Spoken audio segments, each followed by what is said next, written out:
మునూరు కాపు కుల బాంధవులందరికీ కూడా నమస్కారం. పిల్లి శ్రీనివాసరావు ఈరోజు వరకు కులాన్ని ఎలా మోసం చేసుకుంటూ తీసుకొస్తున్నాడో మీ అందరికీ తెలిసిన విషయమే. ఆయన అధ్యక్షుడే కాదు, మళ్ళీ అధ్యక్షుడని చెప్పుకోవడానికి సిగ్గుపడాల్సిన విషయం ఆయనకి. అధ్యక్షుడు 10 సంవత్సరాల నుంచి ఒక్కడే ఉంటాడా ఎక్కడైనా అనేది ఒకటి ఆయన గ్రహించుకోవాలి. ఫస్ట్ 10 సంవత్సరాలు ఎక్కడ చేసిండు, ఎన్నికలు ఎప్పుడు నిర్వహించిండు అనేది చెప్పాలి. ఆయన పిల్లి శ్రీనివాసరావుకి ముందుగా ఓపెన్ సవాల్ విసురుతున్న మహాసభ తరఫు నుంచి ఒక అధ్యక్షుడిగా మీరు డేటు, టైము, ప్లేసు అన్నీ ఫిక్స్ చేయండి. ఎక్కడికైనా సరే, ఎప్పుడైనా సరే తెలంగాణ రాష్ట్ర మునూరు కాపు మహాసభ అధ్యక్షునిగా న్యాయస్థానంచే ఎన్నుకోబడిన నేను తప్పకుండా అక్కడికి వస్తాను.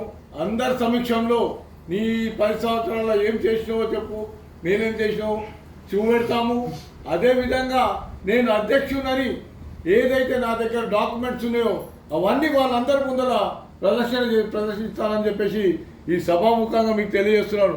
దమ్ము ధైర్యం ఉంటే ఒక్క మొగోడవ అయితే నువ్వు తప్పకుండా రావాలి ఇక్కడికి వచ్చి ఆ డేటు టైం పెట్టండి. మీరు ఎందుకంటే అవాకులు చెవాకులు పేల్చడం నీకు బాగా అలవాటు అయిపోయింది. తమ్మి బొమ్మి చేయి, పోలీస్ స్టేషన్లో కేసులు పెట్టడము, పనికిరాని వాటినన్నీ చేయడము. నేనే ట్రస్టు అని చెప్పుకున్నప్పుడు ఎప్పుడైతే నువ్వు ట్రస్టును నేనే అధ్యక్షుడు అని చెప్పుకుంటున్నావు కదా, మునూరు కాపు భవన్లో ఎందుకు పెట్టలేదు నువ్వు జీవితకాల సభ్యుల సమావేశాన్ని? ఏదైతే ఉన్నదో 20,000 మెంబర్సు జీవితకాల సభ్యులు ఉన్నారు. ఒక చిన్న అగ్గిపేట లాంటి function hall, BNR function hall వారాణసిగూడలో ఎక్కడైతే 150 మంది కూడా పట్టరో సరిగ్గా దాంట్లో పెట్టడం నీకు సిగ్గనిపిస్తలేదు అసలుకి? కులానికి దానికి ఇంకా భోజన సదుపాయాలు ఎజెండా ఎక్కడుందయ్యా నీ దగ్గర? ఏదైతే నువ్వు పత్రికా ప్రకటన ఇచ్చినావు చూసినావా మహానదిలో, ఆ మహానది ఎవరైనా చదువుతారా? ఎక్కడైనా పబ్లిష్ అవుతుందా? అది ఎవరైనా చూస్తారా? ఎందుకు ఈ దొంగేశాలు వేస్తావు, డొంక తిరుగుడు వ్యవహారాలు చేస్తావు? సరిగ్గా నీకు ఏదైనా అవగాహన ఉంటే ముందుకు రా, అందరి ముందర రా. ఎప్పుడంటే అప్పుడు. ఇప్పుడు మళ్ళీ చెప్తున్నాను, నీ కాగితాలు ఏమున్నాయో అన్నీ తీసుకొని రా. ఏ కోర్టు చెప్పింది, హైకోర్టు చెప్పింది అంటున్నావు, పెట్టు ముందర. మాది ఏదైతే కోర్టు ఇచ్చిందో నువ్వు అందులో పాల్గొన్నావు. నువ్వు ఆనంద్ నువ్వు ఇద్దరు కలిసి 8 సంవత్సరాలు పబ్బం గడుపుకున్నారు. అది ఎన్నికలు జరగనీయకుండా ఇద్దరు కలిసి మీరు కులాన్ని మోసం చేసిరు. రంగారెడ్డి డిస్ట్రిక్ట్ కూడా మీ ఇద్దరు పోలేదు ఈరోజు వరకు. సిగ్గనిపించాలి మీకు చెప్పుకోవడానికి అధ్యక్షులమని. ఏం కార్యక్రమాలు చేసిందని చెప్పేసి గొప్పగా అధ్యక్షుడు అని చెప్తున్నావు. నీ డబ్బాకు పెట్టి కారుకి డబ్బా లెక్క అయితే పెద్ద బోర్డు పెట్టుకున్నా అని చెప్పి గర్వంగా చెప్పుకుంటున్నావు. సిగ్గనిపిస్తలేదేమో నీకు అసలుకి? బయట వస్తే జనాలు ఏమనుకుంటున్నారు? నిన్ను నీ పాన్ బజార్ వాళ్ళని కూడా నీకు సన్మానం చేసిండ్రు ఇప్పటి వరకు. ఎన్ని సంఘాలు ఉన్నాయో నీకు ఏమైనా తెలుసా? కుల సంఘాలు ఉన్నాయి. ఉట్టిగా వీడియోల ముందు వచ్చేసి దాని ముందర వచ్చేసి మాట్లాడడం కాదు.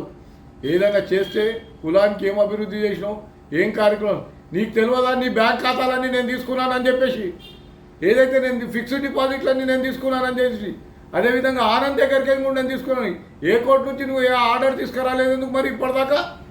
నేను 2 కోట్లు పెట్టి ప్రాపర్టీ కొన్నాను. అది గుర్తుంచుకోను. ప్రతి దానికి లెక్కలు ఉన్నాయి, మీరు గుర్తుంచుకోవాల్సింది. ఏదైనా నీకు దమ్ము ఉంటే, ధైర్యం ఉంటే 10 ఏళ్ళ నుంచి ఎందుకు చేయలేవు నువ్వు ఏ పని కూడా? ఉల్టా నువ్వు ప్రైవేట్ బ్యాంక్లో నువ్వు ఒక అకౌంట్ ఓపెన్ చేసుకున్నావు. 8 లక్షల నుంచి 10 లక్షల రూపాయలు ట్రాన్స్ఫర్ చేసినావు. ఇది ఎంత సిగ్గు అనిపిస్తలేదు నీకు? ఇవన్నీ చూసుకుంటా కూడా మళ్ళీ ముందరికి వచ్చేసి మాట్లాడాలంటే నీకు ఎట్లా బాధ అనిపించలేదేమో? కులంలో ఏదైనా కానీ మంచి చేసేది తెలుసుకోండి. రెండో విషయం, నేను పిల్లి కాందాన్ని కానీ ఎవరిని కూడా నేను ఏమనలేదు, నిన్ను మాత్రమే అన్నాను. అది గుర్తుంచుకో. అనవసరంగా రెచ్చగొట్టి వాళ్ళని వీళ్ళని ఏదైనా చేద్దామనుకోవడం ఇది మంచి పద్ధతి కాదు. నీకు ఫస్ట్ అది నేర్చుకోకు, సంస్కారం నేర్చుకోను. నీకు సంస్కారహీనుడు.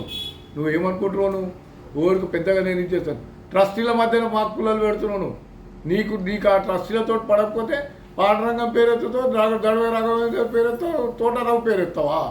అంటే నీకు పడకపోతే మహిళలను చులకన చేసి మాట్లాడినాను. ఏం మహిళలను చులకన చేసి మాట్లాడడం?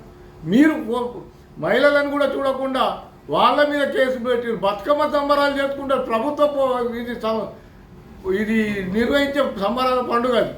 ఆ పండుగకు ఏదైతే అమ్మాయిలు ఎవరైతే మన దగ్గర వచ్చి సంబరాలు చేసిర్రో అంతకందంగా సంబరాలు జరిపినా కూడా నీకు సిగ్గనిపించలేదేమో? నువ్వు తీసుకొచ్చి నేను వంటలు పోటీలు అవి పెట్టినావు అని చెప్పాను. కానీ ఏ మహిళలను నేను చులకన చేయలేదు, చులకనగా మాట్లాడలేదు. మహిళల పట్ల నాకు గౌరవం ఉన్నది, తప్పకుండా అది ముందు కూడా ఉంటుంది. నాకు ఎప్పుడు కూడా నీ ఎజెండా లేని జనరల్ బాడీ ఎట్లు సర్వసభ్య సమావేశం అని అందులో నువ్వు ఏం ఏం చెప్పాలనుకుంటున్నావు అనేది కూడా కుల సోదరులకు తెలియకుండా పెట్టావు. జనరల్ బాడీ అంటే ముందు ఎజెండా పెడతారనేది తెలుసుకో ఫస్ట్.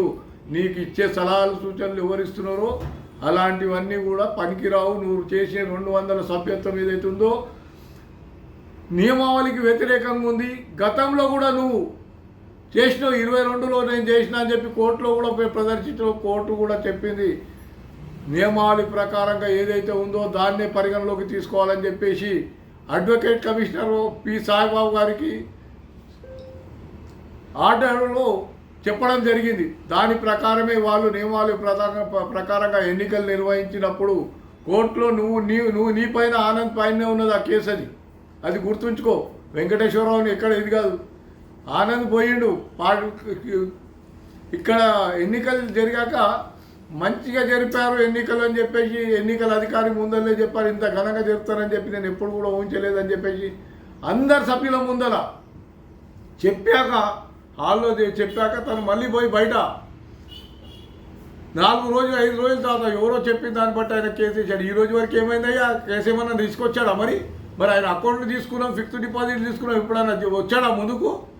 మరి నువ్వు కూడా నీ అకౌంట్ తీసుకున్నాం, నీ తీసుకున్నాం, నువ్వెందుకు రాలేకపోయావు? నువ్వు ఆయన ఎందుకు రాలేకపోయాడు? అది గుర్తుంచుకో.